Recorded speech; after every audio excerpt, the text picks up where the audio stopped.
Indo British advanced pain clinic నొప్పి మాయం surgery దూరం ఫర్ అపాయింట్మెంట్స్ 9155515563.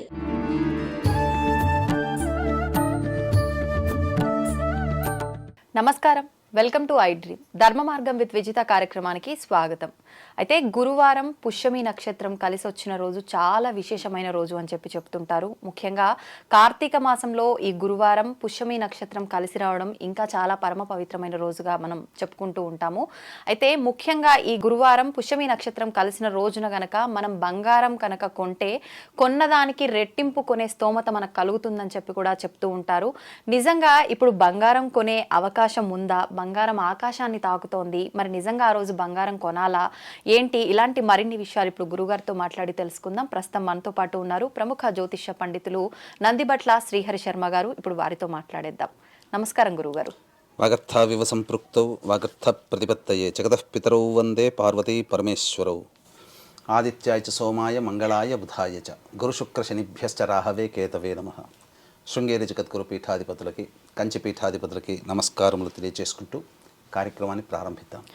గురుగారు, కార్తీక మాసం మామూలుగానే పరమ పవిత్రమైన మాసంగా చెప్పుకుంటాము. అంతే విధంగా మనము విశేషంగా ఆరాధిస్తుంటాము భగవంతుని మాసం అంతా కూడా.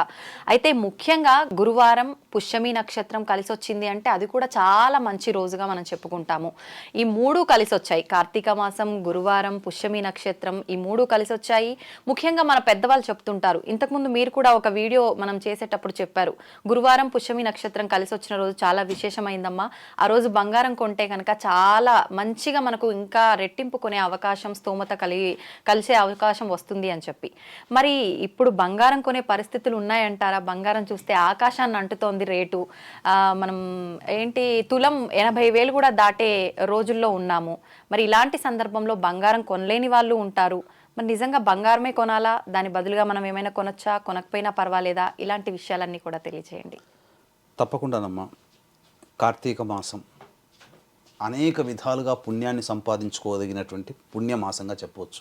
అవునండి. ఇక పౌర్ణమి దాటిపోయింది, ఇక కార్తీక మాసం సమాప్తం అవ్వడానికి సమయం ఆసన్నమైంది.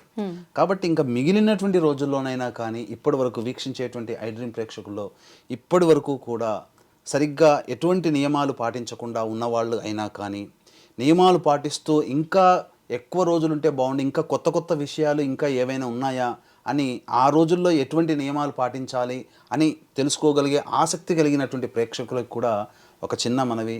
రేపు అనగా 21వ తారీఖు రోజున గురువారము, పుష్యమి నక్షత్రము మరియు షష్ఠీ తిథి ఇవన్నీ కలిసినటువంటి అలభ్య పుణ్య యోగముగా గురుపుష్య యోగం చెప్పబడి ఉందమ్మా. అసలు ఈ గురుపుష్య యోగము రోజున మీరు అన్నట్టుగా బంగారం కొనుక్కుంటే చాలా మంచిది. అంటే ఎందుకు, దీనికి అంత వివరం తెలియజేస్తాను. మరి బంగారం కొనని వాళ్ళు అందరికీ స్తోమత ఉండదు కదా. 15,000 జీతం సంపాదించుకునే వాళ్ళు 8,000 పెట్టి గ్రామం కొనుక్కోలేరు కదా. మరి అటువంటి వాళ్ళు బంగారంతో సమానమైనటువంటి ఫలితాన్ని ఏ విధంగా పొందాలి, అలాగే ఉన్నటువంటి ఈ అలభ్య పుణ్య యోగాన్ని ఏ విధంగా మనము మనకు అనుకూలంగా మరల్చుకోవాలి, అంటే ఎటువంటి నియమాల్ని పాటిస్తూ ఆ యోగాన్ని మనం పొందాలి అనే విషయాల గురించి సవివరంగా, అంటే జాతకరీత్యా కూడా అనేక రకాల సమస్యలు ఉన్నటువంటి వారికి సంబంధించి ఆ పరిహార క్రియలో రేపు 21వ తారీఖు రోజున ఏ విధంగా చేసుకోవాలనేటువంటి విషయాల గురించి క్లుప్తంగా తెలియజేసుకుందాం. అసలు గురు పుష్య యోగం గురించి తెలుసుకుందామమ్మా. గురువారము పుష్యమి నక్షత్రము, సహజంగా ఆదివారము పుష్యమి నక్షత్రము కలిసి వస్తే పుష్యార్క యోగంగా చెప్పబడి ఉంటుంది. కానీ ఇదే పుష్యమి నక్షత్రం గురువారం వస్తే ఆ పుష్యార్క యోగంతో సమానమైనటువంటి గురుపుష్య యోగంగా చెప్పబడి ఉంది. అంటే ఈ రోజున ఏవైనా తలపెట్టినటువంటి పనులు నిరాటంకంగా సాగిపోతాయి. అవాంతరాలతో ఇబ్బందులు పడుతున్నట్టు ఏ పనులు మొదలుపెట్టినా బ్రేక్స్ అప్ అవుతుంటాయి కదమ్మా. అటువంటి వాళ్ళు ఈ రోజున గనక ప్రారంభం చేసుకుంటే ఇక తిరుగంటూ ఉండదు, పూర్తిగా కంప్లీట్ అయిపోతుంది ఎవరికైనా కానీ. అంటే కొత్తగా వ్యాపారము, ఉద్యోగంలో జాయిన్ అవ్వాలి, ఏదైనా కానమ్మా చాలా మంచిదని చెప్పవచ్చు. కొత్తగా ఏది చేసుకున్నా మంచిదే. ఇదివరకు బ్రేక్స్తో ఉన్నటువంటివి మళ్ళీ ప్రారంభం చేసుకుంటే ఇక బ్రేక్స్ అంటూ ఉండవు. ఇక ఈ గురువారము పుష్యమి నక్షత్రము గురు పుష్య యోగం ఎందుకన్నామనంటే, పుష్యమి నక్షత్రానికి సహజంగా అంటే ఉన్నటువంటి 27 నక్షత్రాల్లో నక్షత్ర అధిదేవత ఉంటారు. ఆ నక్షత్రాలని పరిపాలించే గ్రహము కూడా ఉంటుంది. ఉదాహరణకి మృగశీర్ష నక్షత్రం ఉంది. ఈ మృగశీర్ష నక్షత్రం అనగా మృగశిర నక్షత్రానికి అధిపతి కుజుడైతే పరిపాలించేవాడు సోముడు అంటే చంద్రుడు. అందుకనే సోమోరాజా మృగశీర్షేణ ఆగన్ను అని ఆ యొక్క మృగశిర నక్షత్రం మంత్రం ఉంటుంది. అలాగే పుష్యమి నక్షత్రం కూడా, పుష్యమి నక్షత్రానికి అధిపతి ఎవరు? శని భగవానుడు. ఈ నక్షత్రాన్ని పరిపాలించేవాడు గురువు. అందుకనే ఓం బృహస్పతిర్న పరిపాతు పశ్చాత్ అని ఈ బృహస్పతి గ్రహం పరిపాలించే నక్షత్రంగా పుష్యమి నక్షత్రం. అందుకనే గురు శనుల యొక్క కలయిక ఈ పుష్యమి నక్షత్రము. కాబట్టి నవగ్రహాల్లో ప్రధానమైనటువంటి గ్రహాలు గురువు, శని. వీటి యొక్క సంబంధించినటువంటి సంచారాన్ని బట్టే మనిషికి యోగ అవయోగాలు ఈ భూమి మీద ఉంటాయి. కాబట్టి ఈ గురువారము పుష్యమి నక్షత్రం కలిసినటువంటి రోజున ప్రధానంగా చెప్పబడినటువంటిది ఏంటనంటే దైవానుగ్రహాన్ని సంపాదించుకోవడం కోసం పరితపించాలి. ముఖ్యంగా వీక్షించేటువంటి ప్రేక్షకుల్లో దత్తాత్రేయ ఆరాధన ఉన్నవాళ్ళు ఉంటారు. కాబట్టి ఈ గురు పుష్య యోగం రోజున అంటే ఏ చరిత్ర సచ్చరిత్ర అంటే ఏ చరిత్ర పట్టుకొని చదవడం కాదమ్మా, భక్తుగా నిఖార్సైనటువంటి దత్తాత్రేయ చరిత్ర పారాయణం చేసిన వాళ్ళకి గురు అనుగ్రహం సంపూర్ణంగా కలుగుతుంది. అంటే ఈ గురు పుష్య యోగం ఉన్నటువంటి సందర్భంలో మొదటి అధ్యాయం నుంచి చివరి అధ్యాయం వరకు ఎవరైతే ఒక సప్తాహము అనగా ఒక పారాయణం చేస్తారో వాళ్ళు 108 సార్లు దత్తాత్రేయ చరిత్ర పారాయణం చేసిన పుణ్య ఫలితం దక్కుతుంది. ముందు నుంచి చదవడం అలవాటు లేని వారు కూడా ఆ రోజు చేస్తే చాలమ్మా వాళ్ళకి గురు అనుగ్రహం కలుగుతుంది. ముఖ్యంగా వివాహం కావలసినటువంటి అబ్బాయిలకి దత్తాత్రేయ ఆరాధన ఈ గురు పుష్య యోగంలో గనక చేసినట్లయితే తప్పకుండా వివాహం కుదురుతుంది. ఎందుకంటే మగవాళ్ళకి గురు అనుగ్రహంగా ఉండాలి, ఆడవాళ్ళకి కుజుడు అనుగ్రహంగా ఉండాలి. అప్పుడే వివాహ సంబంధాలు త్వరితంగా అవుతాయి. కాబట్టి ఈ గురు పుష్య యోగంలో వివాహం కావలసినటువంటి అబ్బాయిలు గనక ఈ గురు చరిత్ర పారాయణం చేసిన, దత్తాత్రేయ అనగా అభిషేకం చేసుకున్న తప్పకుండా వివాహం కుదురుతుంది. అయితే ఇంతకుముందు మీరు మొదట్లో అన్నట్టుగా ఈ గురు పుష్య యోగం రోజున బంగారం కొనుక్కుంటే మంచిది. ఏ సమయంలో కొనుక్కోవాలి? గురువు యొక్క హోర ఉన్నప్పుడు కొనుక్కోవాలి. ఏ సమయంలో? గురు హోర అన్నప్పుడు ఉదయం 6 అంటే సూర్యోదయం 6:15 అవుతుంది కాబట్టి 6:15 నుంచి 7:15 వరకు గురు హోర ఉంటుంది. కానీ ఆ సమయంలో షాపులు తెరవరు కదా, అందుకని మళ్ళీ గురు హోర వచ్చినప్పుడు అనగా మధ్యాహ్నం 1:15 నుంచి 2:15 వరకు గురు హోర ఉంటుంది. ఆ సమయంలో శక్తి ఉన్న వాళ్ళు మాత్రమే వీక్షించేటువంటి ప్రేక్షకులు గమనించాలి. శక్తి ఉన్న వాళ్ళు ఆ బంగారు రూపుని గ్రామో, అరగ్రామో, పావు గ్రామో కొనుక్కుని ఇంట్లో తెచ్చిపెట్టుకొని పూజ చేసుకుంటే ఖచ్చితంగా దానికి 10 రెట్ల బంగారం కొనుక్కునే శక్తి, లేదా బంగారం అంటే ధనము కాబట్టి ధన సమృద్ధి అవుతుంది. 10 రెట్ల సమృద్ధి అవుతుంది. మరి గురుగారు మీరు ఇందాక అన్నారు అందరూ కొనుక్కోలేని వాళ్ళు కొనుక్కోగలిగే వాళ్ళే ఉండరు, కొనుక్కోలేని వాళ్ళకు అంతే సమానమైన ఫలితం ఉండేలా ఇంకొక విషయం ఉంది అని చెప్పి, మరి ఏంటి ఆ విషయం? బంగారం కొనుక్కోలేకపోతే గురువు అధిపతిగా ఉండి పరిపాలించేటువంటి వస్తువుల్లో బంగారం ఒకటమ్మ. అవునండి. ఇక ప్రత్యామ్నాయంగా బంగారం కొనుక్కునే శక్తి అందరికీ ఉండదు కాబట్టి అందరినీ కొనుక్కోమని చెప్పట్లేదు ఇక్కడ. చాలా మంది ఈ ధన్తేరస్ అనగా ధనత్రయోదశి, అక్షయ తృతీయ రోజున బంగారం కొంటారు. కానీ ఆ రోజులో కాదు, ఇటువంటి గురు పుష్య యోగాలు ఉన్నప్పుడు కొనుక్కోవాలమ్మా. ఇది శాస్త్రంలో చెప్పబడింది ఒరిజినల్ గా. కాబట్టి అందరూ బంగారం కొనుక్కోలేరు కాబట్టి బంగారంతో సమానమైనటువంటి ఫలితాన్ని ఇచ్చేటువంటిది పసుపు కొమ్ములు. పసుపు కొమ్ములు ఇంట్లోకి తీసుకుని వచ్చి కొనుక్కొని పెట్టుకున్నా, లేదా ఇంటికి పసుపు ఆ 1:15 నుంచి 2:15 మధ్య కాలంలో పసుపు కొమ్ము తెచ్చుకోవాలి. పసుపు పొడైనా తెచ్చుకోవచ్చు జనరల్ స్టోర్ నుంచి, కొనుక్కున్నా చాలమ్మా. లేదా ఆ సమయంలో ఎవరైనా వృద్ధాశ్రమంలో కానీ దేవాలయాల్లో కానీ పసుపుని దానం చేయండి.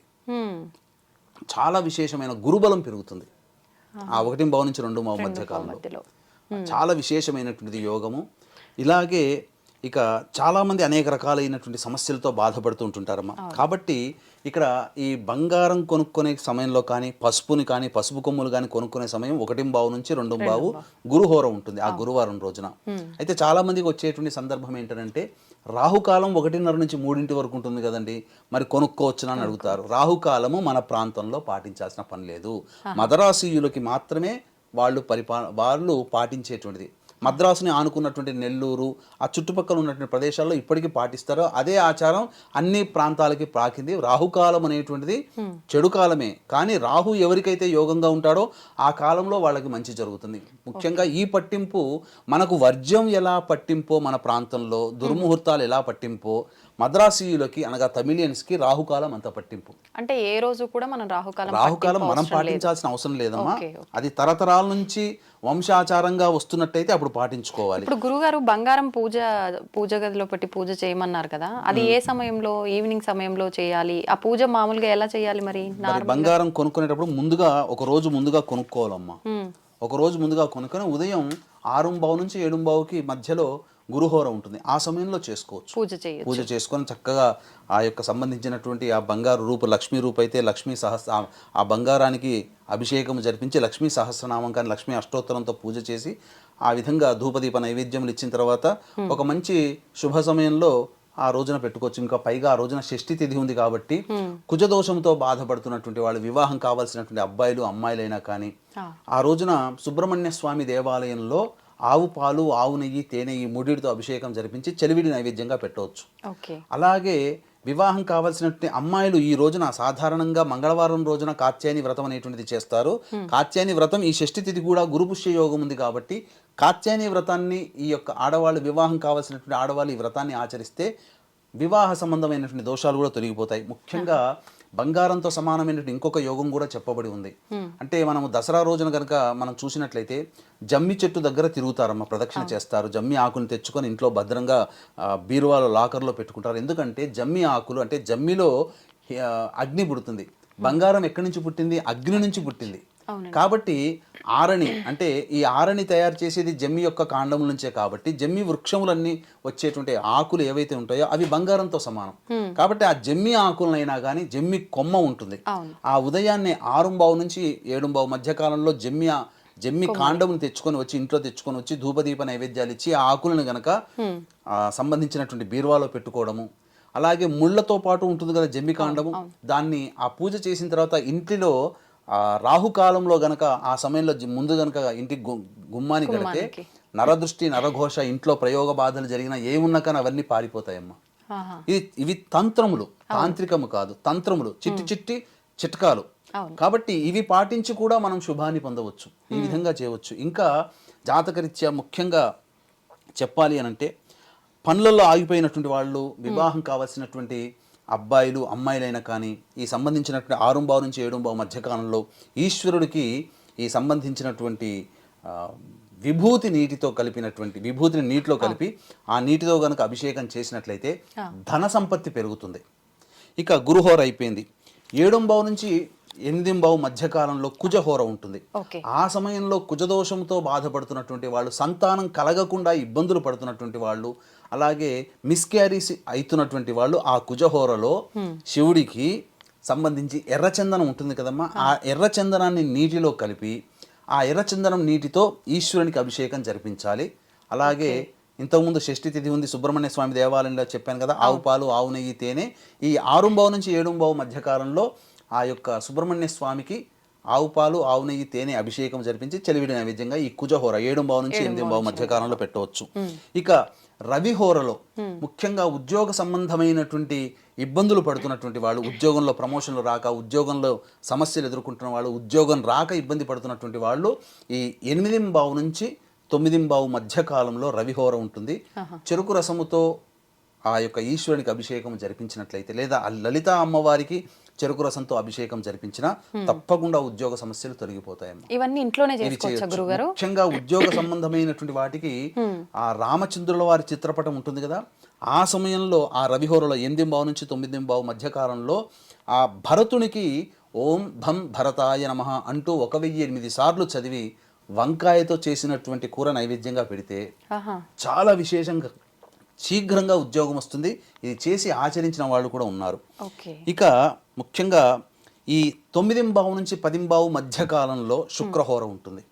ఈ సమయంలో దాంపత్య సమస్యలతో బాధపడేటువంటి వాళ్ళు, అలాగే వివాహం కావాల్సినటువంటి అబ్బాయిలు అమ్మాయిలు ఈ పటిక బెల్లం ఉంటుంది కదమ్మా, ఆ పటిక బెల్లాన్ని కొద్దిగా పొడి చేసి ఆ నీటిలో వేసి ఆ నీటితో ఈశ్వరునికి అభిషేకం జరిపించి కరవీర పుష్పంలో అంటే గన్నేరు పుష్పంలతో కనుక అర్చన చేసి పాయసాన్నం నైవేద్యంగా పెడితే తప్పకుండా వివాహ సమస్యలు తొలగిపోతాయి. ఇక బుధహోర ఇక్కడ 7:15, 8:15, 9:15, 10:15 నుంచి 11:15 మధ్యకాలంలో ఈ బుధహోర ఉంటుంది. ఈ 10 నుంచి 11 మధ్యకాలంలో బుధహోరలో వ్యాపార సంబంధంగా ఇబ్బందులు పడుతున్నటువంటి వాళ్ళు ఎవరైనా కానీ చక్కగా ఈశ్వరునికి ఈ పంచామృతాలతో అభిషేకము జరిపించి మీరు ఈ గారెలు నైవేద్యంగా పెట్టినట్లయితే వ్యాపార సంబంధమైన దోషాలు తొలగిపోతాయి. అలాగే బుద్ధి సంబంధమైనటువంటి దోషాలు కూడా తొలగిపోతాయి. పిల్లల్లో బుద్ధి పెరుగుతుంది. ఇక 11 నుంచి 12 మధ్యకాలంలో చంద్రహోర ఉంటుంది. కాబట్టి ఆవు పాలతో ఈశ్వరునికి అభిషేకం జరిపించినట్లయితే మానసికంగా బాధపడుతున్న వాళ్ళు, ఎలోన్గా ఉన్నామని భయపడుతున్నటువంటి వాళ్ళు, మానసిక ధైర్యం, ఏ పని చేయాలన్నా ధైర్యం లేని వాళ్ళు ఈ సమయంలో గనక అభిషేకం జరిపించుకుంటే తప్పకుండా మానసిక సమస్యలు తొలగిపోతాయి. ఇక 12 నుంచి 1 ఉన్నటువంటిది చాలా మందికి కావాల్సినటువంటిది. వీక్షించేటువంటి ప్రేక్షకుల్లో వృషభ రాశి, మిథున రాశి, వృషభ, మిథున, కర్కాటక, సింహతుల, వృశ్చిక, మకర, కుంభమీన రాశిలో జన్మించిన వారికి శని దోష ప్రభావం ఉంది. కాబట్టి ఈ 12 నుంచి 1 మధ్య కాలంలో నవగ్రహాల చుట్టూ శివాయ నమః అంటూ 27 ప్రదక్షిణలు చేసి శనేశ్వరుడికి నల్ల నువ్వుల నూనెతో అభిషేకము జరిపించి అన్నము నల్ల నువ్వులు కలిపిన ముద్ద నైవేద్యంగా పెట్టి ఆ విధంగా అదే సమయంలో వృద్ధాశ్రమంలో కానీ లేదా అనాథలకు కానీ పారిశుద్ధ్య కార్మికులకు కానీ ఏవైనా తినుబండారములు, వస్త్రములు కానీ ఫలములు కానీ ఇచ్చినట్లయితే శని దోషం ఖచ్చితంగా తొలగిపోతుంది. ఇక ఆ రోజున సంధ్యా సమయానికి మళ్ళీ శివాలయానికి చేరుకుని అర్చన జరిపించుకొని ఆ రోజున వీలైతే ఉపవాసం ఉండే ప్రయత్నం చేయండి. ఆ రోజున చేయడం వల్ల తప్పకుండా గురు అనుగ్రహం కలుగుతుంది. గురు అనుగ్రహం కలగడం ద్వారా అన్ని పనులు కూడా ఆటంకాలు లేకుండా ముగిసిపోతాయి. లేస్తూనే ప్రతి మనిషి ఏదో ఒక పనిలో ఉంటాడు. ఆ పనులలో ఇక భవిష్యత్తులో ఒక మంచి గొప్ప పనులు పెట్టుకుంటాడు. ఆ పనులలో ఆటంకాలు తొలగిపోయి ఆనందంగా ఉండాలి అనుకున్నప్పుడు సాయంకాలం సంధ్యా సమయంలో శివార్చన జరిపించుకొని నక్షత్రము, చంద్రుడిని దర్శనం చేసుకొని భోజనం చేసుకుంటే చాలా మందికి ఈ యొక్క సమస్యలు అనేటువంటి తొలగిపోతాయి. ఇక వీక్షించేటువంటి ప్రేక్షకులకి గమనిక, ఈ యొక్క ఆదివారము అమావాస్య సందర్భంగా డిసెంబర్ 1వ తారీఖు రోజున శ్రీశైల క్షేత్రంలో జాతకరీత్యా కలుగు విద్య, వివాహ, ఉద్యోగ, దాంపత్య, సంతాన, అనారోగ్య సమస్యల నివారణకి, అలాగే వృషభ, మిథున, కర్కాటక, సింహతులు, వృశ్చిక, మకర, కుంభమీన రాశిలో జన్మించిన వారికి శనిదోష పరిహారార్థమే సర్వదోష నివారణ పూజలు, హోమాలు అనేటువంటివి పర్ హెడ్ 1500 రూపాయలకు చేయించడం జరుగుతుంది. అవకాశం ఉన్న వాళ్ళు కార్యక్రమ తదనంతరం కాంటాక్ట్ చేసి పూర్తి వివరాలు తెలుసుకోవచ్చు. అయితే గురువుగారు, ఇప్పుడు మీరు చెప్పిన విషయాలన్నీ నిజంగా అందరికీ చాలా ఉపయోగపడేవి, చాలా చక్కగా ఉన్నాయి. కాకపోతే నాదొక చిన్న సందేహం. ఇప్పుడు ఉద్యోగరీత్యా ఇప్పుడు మాలాగా ఇలా బయటకు వచ్చే వాళ్ళకి సెలవులు పెట్టుకోవాలంటే కుదరదు. మరి అలా అని చెప్పి అరే పూజ చాలా చక్కగా చెప్పారు, అది చేసుకుంటే కనుక మా ఇబ్బంది నుంచి బయటపడతామనే ఆశ కూడా ఉంటుంది. మరి ఏం చేయమంటారు అలా కుదరని వాళ్ళని? అటువంటి కుదరని వాళ్ళకి ప్రత్యామ్నాయ మార్గాలు ఏంటంటే, వివాహం అయితే గనక భార్య కనుక ఉండి భార్య చేయగలిగితే అది పరిహారం వస్తుంది. లేదు మేము భార్య కూడా జాబ్ ఎంప్లాయర్ అండి, మరి ఎవరు చేస్తేనంటే రక్త సంబంధికులు, అన్నదమ్ములు, అక్క చెల్లెళ్ళు చేసిన, ముఖ్యంగా తల్లిదండ్రులు పిల్లల కోసం చేసిన ఆ ఫలితం వస్తుందమ్మా. వాళ్ళ గోత్రనామాలతో చేయించుకోవచ్చు. లేరండి మేము అందరం రిమోట్ ప్లేస్లో ఉన్నాం, మాకు ఆ సమయం అవన్నీ కూడా మాకు మ్యాచ్ కావు, మా తరపున చేసేవాళ్ళు ఎవరు లేరు అనేవాళ్ళు కూడా ఉంటారు.